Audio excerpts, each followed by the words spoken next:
Alright guys, BLM here and we're back with a new video. In this video I'm going to be going over every single Big Brother Canada season so far and talk about who I would have voted for in their respective final twos. Now, like I do with Survivor, I rank my winners based on the level of dominance that they showed throughout the entire game. But that's much harder to tell with Big Brother than Survivor, considering the constant shift in who has power every single week.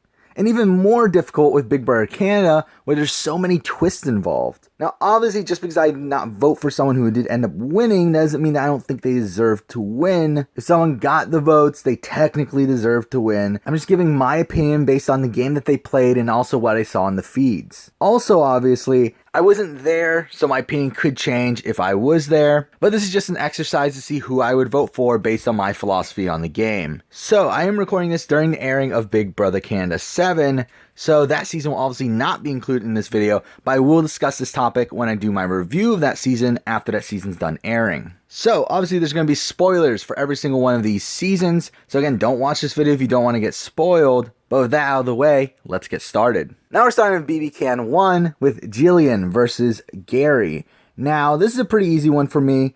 Jillian did have some poor jury management, but she did dominate the game along with Emmett. And while Emmett did most of the strategic work, Jillian was the one that was able to make good relationships with Kaela, with Andrew, and won most of the competitions that allowed them to dominate the game. And what makes this even easier is the fact that she's against Gary, someone who was voted out of the game and then returned, which pretty much nullified his chances of getting my vote, but he did do a good move at the final three, obviously, by voting out Emmett, going against Jillian, someone who the first half of the jury really hated. Even though the irony is that if he took Emmett, he actually probably has a better chance of winning, considering Emmett probably isn't getting Andrew or Tala's vote, meaning Gary probably would have won in a 6-1, and even with the Topaz situation, a 5-2. So while the Topaz controversy does harm Jillian in terms of my overall winner rankings, it does not change the fact that I believe Jillian should have won to begin with, so here my vote goes to Jillian. Now we're moving on to BB Can 2 with John versus Sabrina.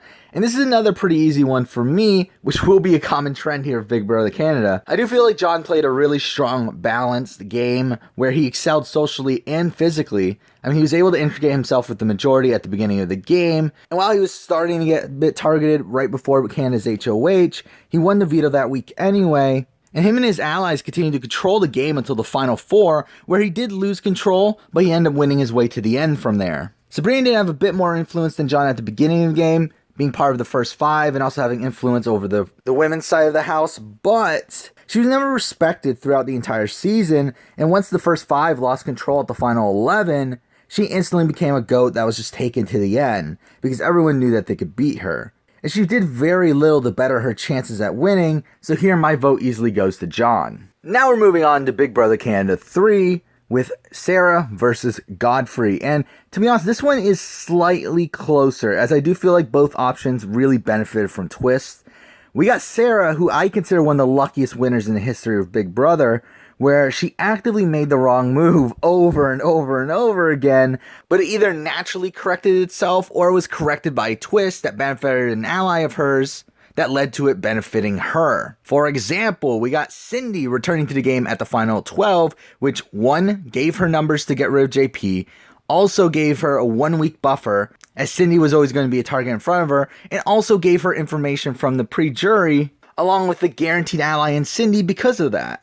Then there's the triple eviction and the have-not power, which both went Brittany's way, which also benefited Sarah's positioning, but at the same time, she also ruined it by voting out Willow, one of her closest allies during the triple eviction, to keep Peely in the game just because she didn't want a guys alliance to happen, which wasn't happening anyway, considering Zach and Bruno voted to save Willow, which shows that she just got a completely wrong read on the house.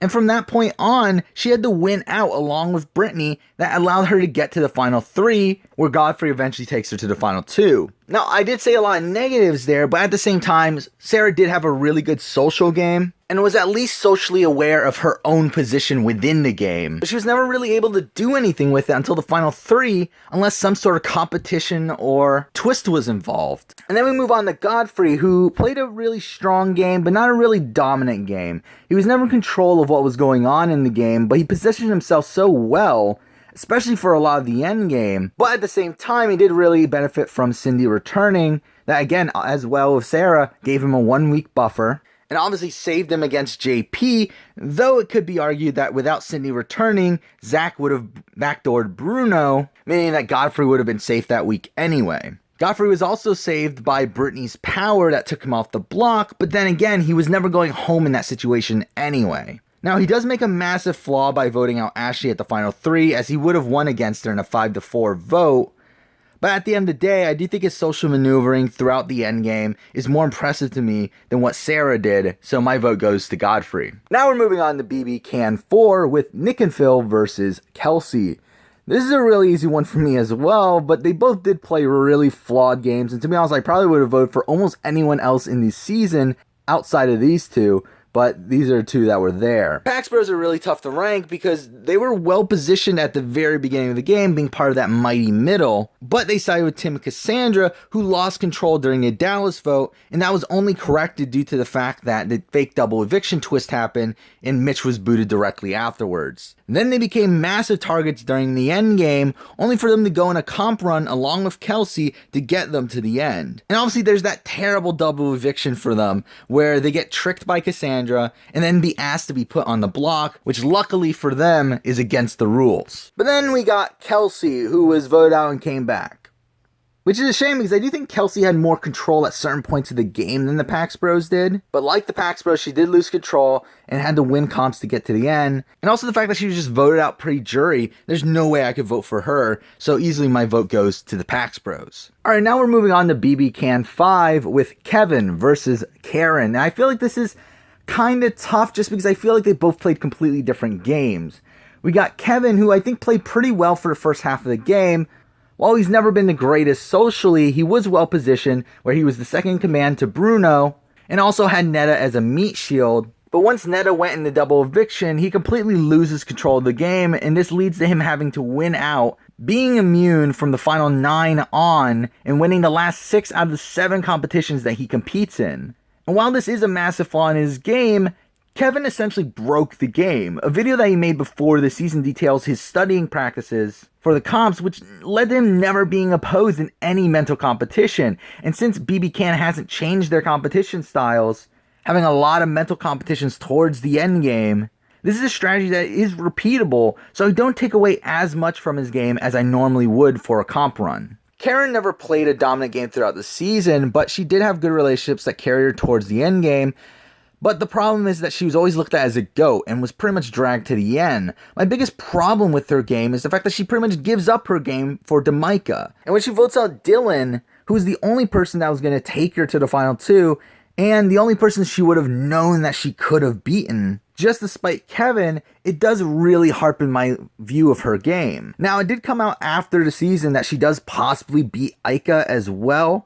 But again, this was not her plan to win in a bitter jury. She just didn't want Kevin to win the game. So, whatever. I mean, at the end of the day, my vote here easily goes to Kevin, just because at least he was trying to win the game. And then we got to Big Brother Canada 6 with Paris versus Kaela.